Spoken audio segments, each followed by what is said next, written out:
We're back. Hi. Feliz Año Nuevo. Bless you.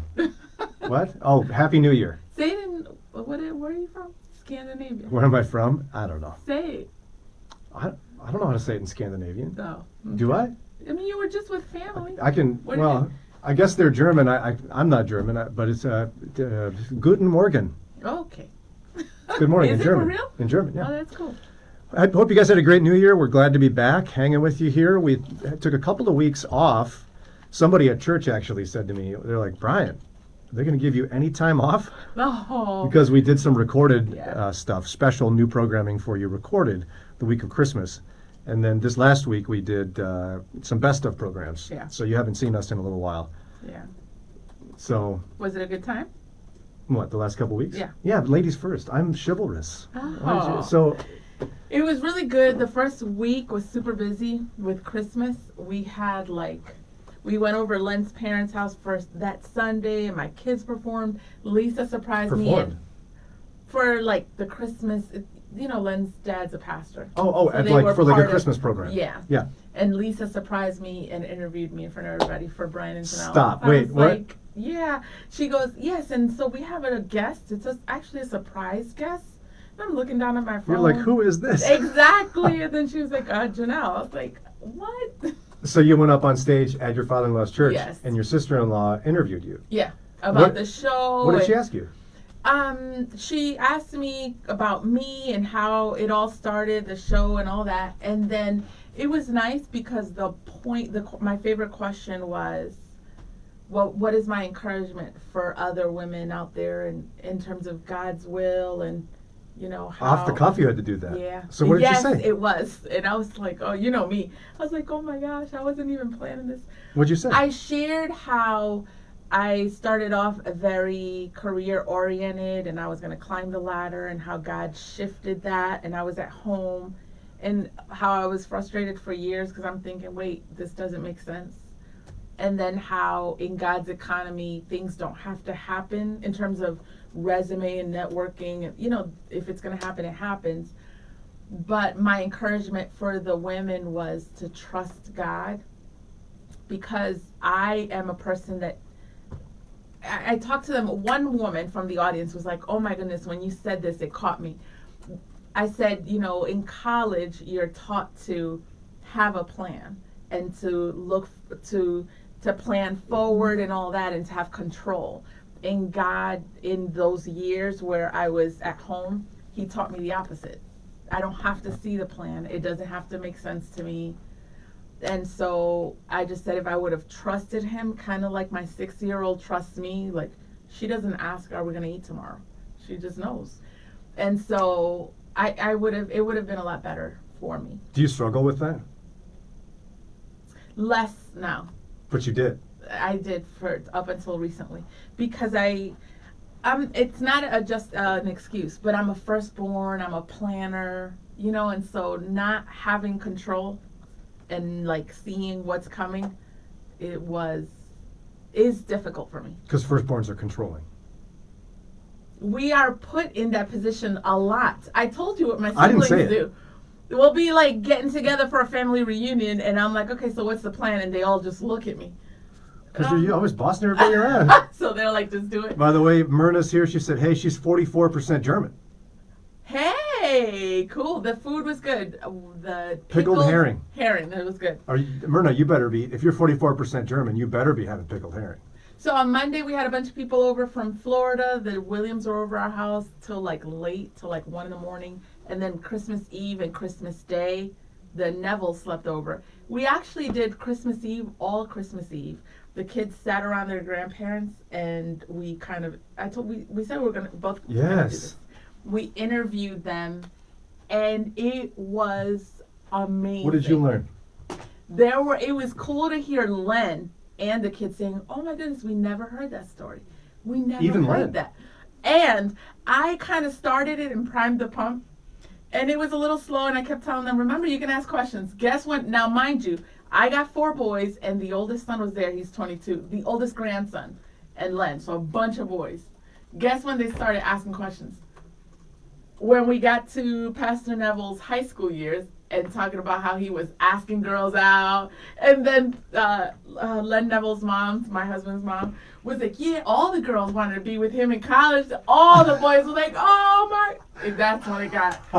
Then the It boys was perked up? hilarious. And then Len would be imitating him because he said when he first saw his mom, she was playing the piano at the Christian college. And then she said he kind of looked and then came back, did like a second take. They were laughing. Len stood up and started imitating his dad. And then we heard from his mom, who throughout the years has been kind of quiet about it, but she shared her journey with her family, and she shared it before publicly, but she was a foster kid. And so listening, we knew it's not a secret, but to hear the details of the story and how God's hand was like so in it from the beginning, it was just a great testimony for the kids. How did the kids respond to that? I mean, did they know she was a foster kid? Yeah, they knew. They didn't know the details of the story. How did they respond to that? They said, and Len included, they said if we would have known the details years ago, there are a lot of things about Nana that they would have understood better. For example, it really bothers her when the kids disagree or fight. And throughout their journey, she's one of 5. They were looking out for each other. You know, they didn't have a lot to eat, even when they were with their mom, and they would always look out and have each other's back. So her perspective, even the older grandkids were like, oh my goodness, a lot of this stuff makes sense. So, is there regret then on their parts for that, or is it just The well, like I mean, were they saying we should have asked her earlier? Len said yes. The older kids had a lot of questions, so they didn't have regrets. They're looking forward, like, because my encouragement was there's more detail to the stories we covered Christmas Eve. So I was telling the grandkids, when you hang out with Nana and Papa, ask for the details. Like, let this be the beginning. Len did say, I wish I would have known a lot of this stuff. And he knows his parents. I'm just saying they got into, it was all about, we started with, where did your parents come from? So I told them, don't focus on your parents. Just kind of tell us where they came from. Len's father's grandparents came from Alabama. You know, so just to hear that. And then we moved on by stages. So they got, my point is, even though Len knows, very rarely do you tell your parents, like, tell me chronologically your story. It was amazing. So would you recommend other people do this family history exploration? Oh my goodness, yes. The kids, the multi-generational, like for the kids to hear, even the little ones. The little ones asked, but mostly listened. And I think the idea of, oh, we can ask. Oh, this is a thing. So I'm looking at it as this is the beginning. Like they have a story. And a lot of times you have like your grandparents, great-grandparents around, and our kids don't talk to them. Like they talk, but not about like, tell me about your childhood, you know? Why is that? Why do you think that we lack so much either, I don't want to even assume motive. Why don't we ask questions, substantive questions of our elders? I don't think we're taught to be curious about their story. You know, I think we're naturally self-centered, and then kids especially, so it's about like now and moving forward. But I don't think we're taught like, man, how did you meet Papa? But I put it on the parents. I think we teach that. Even in telling them, like, things you know about your parents, kind of indirectly lets them know, oh, wait, that is a thing. Let me ask more. Let me get more detail. Yeah. Yeah. And just modeling it. You did that. Tell me about your break. You had family. We did it a little bit on my in-laws side. My parents are still in town now, so we still have opportunity to do this. But we talked to the kids in advance, like you suggested, and we talked primarily to my brother-in-law and sister-in-law about their story. We didn't know much about their story, oddly enough, even though it's Sarah's younger brother. Yeah. And it was really fun to hear their journey together and some of their... How they met and... Yeah, and just hear how different people are. I mean, Sarah and I are so intense, and so we talk about everything and we deal with, direct issues. And so one of my questions for my brother-in-law was, tell me about your DTR with her. For those who don't know, define the relationship moment. You should hear Brian's. Do you remember yours with Len? Yes. where it's that moment where in your relationship you decide we are going out Yeah, now, we're yeah. steady, we're Yeah. boyfriend, girlfriend, whatever you call it. What was yours like with Len?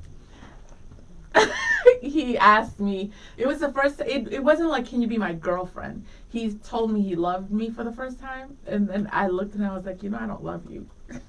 Oh, I know. But it was with good intention. Because what I was going to say is that Oh, DTR thing, gosh. I know, I thought you knew. That DTR thing doesn't happen at the same time. Like, you don't fall in love at the same time. And did he you even was, like him at that point? I or- liked him. But when a person says, I love you, it wasn't to be mean. It was because he's a good man. And I was like, I don't want to lead him on. That's a lot for somebody to What tell did you he I do? love you. He was like, it's fine. He said, "You will." Now, what was really awesome is a couple months later, my mom came. She came to visit me at college, cooked for the first time. And that weekend, I told him yes. And it's really cute. He actually, like, we were in the dorm kitchen, and you could go around to the hallways, around in a circle, and back to the kitchen. He ran. So it's a fun. He was so He excited? was so excited. He ran around. Oh, well, that's like every day now, right? He gets so excited about your love for him. Oh, that he yeah. runs around. What about you guys? We were talking about my brother-in-law, right? We were. You asked me. No. Okay, You ain't so getting out of this one? I got nervous when Sarah asked me what we are when we were dating, Yeah. and I just said, in a panic, I said, "I don't know. I haven't thought about it," which is not true. Yeah. I was just so You nervous. got nervous. Yeah. Yeah. She was intimidating Well, to you, right? yeah, I was reaching. I thought so. And so when you finally said yes, or like when was the moment where you're like, okay, cool, we're boyfriend, girlfriend? Did it happen? Yeah. A moment? At that time, then we figured it out. Oh, okay. I dug out of my hole. How was it for your brother? But see, that's the interesting thing is we have that story, you have that story. Yeah. They don't. What? My brother-in-law was like, we didn't have that. Yeah. And I looked at his wife and I go, what? And she was okay I was with like, that? tell me, how did you guys decide you were going out? Or Yeah. whatever? And she's like, no, I don't know. We didn't. What? They're just so chill and Yeah, so yeah. low key that they just knew and they didn't have to talk about it. Oh, that's cool. So how did he propose, for example? I didn't get to that part. Yeah. Actually, no, I was there when it happened, so we didn't talk about So it. that was a moment. Yeah, he proposed to her in Chicago at one of their landmarks there. That's cool. So it was just interesting to see the relational dynamics being so different. Mhm. And even the brother and sister, Sarah and her brother, being so different. Yeah. So- Yeah. Oh, that's cool. Well, we are glad to be back, family. We have a lot to say. We were just talking. We're talking. Thanks to everybody who's been jumping in and sharing all your comments with us. We missed you guys. We're so happy to be back. And Myrna, I'm so glad to hear from you. There's much more to accomplish in the Because next she is year. busy. I mean, it's only January 2nd. You'd think that she wouldn't be. No? Wow, Myrna, that's messed up. Busy. She is. She got stuff to do, and she's listening to you. Look, this is the first year on my dad's birthday that I looked at him and thought he's getting old. This caused me to start asking him and my older aunts about our family, learned a whole lot, and I agree it helped me understand why they act the way they do. I Yeah. also did the ancestry DNA testing and have been finding family I never knew. That is so cool. Guess what, Myrna? So we're going to be traveling to Dominican Republic this year, but my sister is going ahead of me because she hasn't seen my grandfather, who just turned 96. My dad's dad, I talk about my dad a lot. You can see his picture. He is on a horse last week, 96. People can barely, Your kids are walk. asking you if you run. Isn't that crazy? So my sister's going to take the ancestry thing and try to get it because he's, the oldest in the Oh, from him? family. Yeah, he's our last grandfather. That's a great idea. Grandparent. So she's going to go and try to get that. That's Yeah, too cool, you Myrna. know, I still have to do that because my mother's adopted. So there's a whole section of my yeah. family that there could be siblings and cousins we don't even know about. Yeah. So maybe I'll convince her this in 2020. So you actually are curious. I wasn't $100 curious. Are you now? I don't know if I'm $100 curious. Maybe my mom's $100. You would make her spend it. Wow. Hey, she's the one who's adopted. Not me. So, Oh my goodness. whole Hi, bunch- Asada. Happy New Year. Happy New Year to you. Thanks for welcoming us back. See, a whole bunch of comments are not coming up on my phone here. Let me see it here. My wife is here. Here. Yeah, I can't wait to get that from my grandfather. Mike, hi Mike. Happy New Year. And Sarah from Ecuador, Brian. Always. Happy New Year, Sarah. Still waiting to have you, send us to Ecuador to visit you. Mike says there's a journal type book that you can get with hundreds of questions. There's actually one specifically for grandmother and a grandfather, and I got it for Len's parents and my mom. But that's I told them take their time. That's a lot. There are a lot of questions in that one. Hi, Eva. Callie says, I got to run, taking the kiddos to the dentist this morning. Have fun. Brian loves the dentist. Do not love the dentist. Dentists are great people. What their work makes me want to cry. Callie says she's a firstborn and a planner as well. Myrna says, I like that you call it a planner when it's that you're just controlling. No, I plan. Control. Ask my mom. No, dude. You control. What? Ask your siblings. Oh my goodness. Myrna says, actually, they got a conversation going saying I'm going to lose my position because I got a lot of time. I don't have a lot of time to call and text. And so they were like texting, talking to each other, talking about they're going to release me from my position of leader of the family because I'm not doing my job. Myrna says she's adopted as well and hoping to locate her, that's cool, biological father's family. Oh, that is too cool. Yeah, we have that from my mom. She knows who her biological mother is, or was. She passed away a couple years ago. But for a lot of reasons, because of the drama and their relationship ending in the late 40s, early 50s, she didn't reveal who he was to her. All she knows is his first name is Robert, and she's got one picture of him. We don't know anything about, we don't know his surname, we don't know anything. Do you want to know, or you want to leave it alone? I mean, I'm the one who's curious about those things, but my mom has just been kind of indifferent about it. Yeah. She's happy with her family now, but Yeah. I think it'd be interesting to find out more ethnically what her side of the family is. Yeah. And I don't know, maybe there's some money out there from some famous person that owes it. No, I'm just kidding. I don't know. I mean, hey, there's a lot of maybe it's Robert Redford or something. I don't know. Exactly. What's his name? Steve Jobs had an adopted daughter. Can you imagine? Whoa. Please come find me if I'm your daughter. Well, I think he knew of her or something. Or yeah. Anything else? Yeah, these weren't showing up. So on we're my gonna phone, so I'm keep missing a whole you bunch. accountable, Brian. For what? For the ancestry thing. Deborah, good morning, Deborah. She's happy to have us back. Hey, my wife's watching. She can pay for it. Ask my wife about it. Ask her. Hi, Joe, Montina. Hi, Montina, Beverly, Charlie, Marie. So I ask her right now. You scared?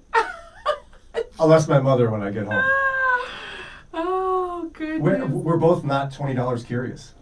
Or No, sorry, $100 $100 curious. What? It's a lot of money For those. It means a lot. I got 5 kids. Myrna says, me too. I found my biological mother and family 5 years ago. This Mother's Day, we have been having an amazing time making beautiful memories. That is wonderful. too cool. Tanks is on. Uh-oh. Wait, I can't. He said something. Mike says, so when is David coming in to hand out $100 bills? That's what I'm saying. He said he was gonna. Hopefully next week, Mike. Here it is. Let's see what Tanks has to say. I hope it's something about you. It might be about you eating pickled herring, is my guess. Oh, I don't see it. Ah, I like when he checks you. And if you missed it, Janelle, I basically, she agreed. I didn't force her to do anything. Thank you. She agreed to eat a German food pickled herring. It was good, and it's all over Cleveland. I don't know why you wait for people to bring it to you from. Like It was people more have been expensive here. texting. It's more expensive. Also, you did see it. Okay. Yeah, It was good. Yeah, and well- he was like planning for like an hour. Oh, you're gonna have to eat this. I had you're gonna have to visions of eat you this." like kind of spitting it out or crying or feeling ill. It didn't work. Feeling ill. So anyway, good to see you, family. We'll be back every weekday again Follow with up overtime. Friday tomorrow. It's a short follow-up. Look at me imitating you. That's funny. All right, we're gonna run, family, but we will see you, as they say in Dominican Republic. Hasta Tomorrow. luego. Wait, mañana? All right. All right.